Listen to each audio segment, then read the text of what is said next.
दोस्तों, आज मैं आपको जो कहानी बताने जा रहा हूँ, ये एक सच्चा किस्सा है जो मेरे कस्बे में हुआ था। ये कहानी मुझे मेरे पापा ने बताई थी। हमारे कस्बे में एक पुरानी खदान यानी माइन है जो बहुत समय पहले ही बंद हो गई थी। समय के साथ साथ उसमें बारिश का पानी भरता गया और वो एक अच्छे खासे गहरे तालाब में बदल गई। उस समय लोगों के घरों में टॉयलेट नहीं होते थे, तो लोग हल्के होने के लिए घर से बाहर जाते थे। मेरे पापा के रिश्ते में एक चाचा थे जिनका नाम मैं आपको नहीं बता सकता।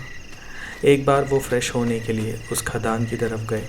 फ्रेश होने के बाद जब वे वापस घर लौट रहे थे तो उन्होंने देखा कि उनसे थोड़ी दूर पर सफ़ेद कपड़े पहने हुए 4 औरतें खड़ी थीं।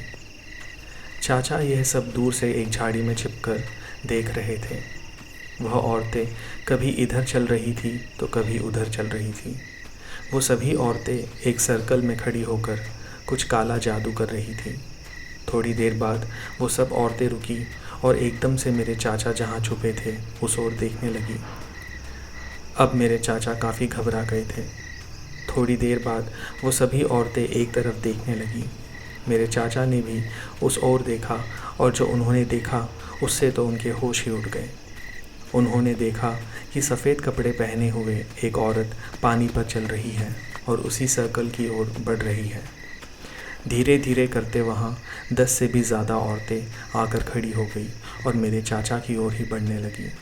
अब चाचा समझ गए थे कि पलायन करने में ही समझदारी है। वो उस जगह से भागने लगे।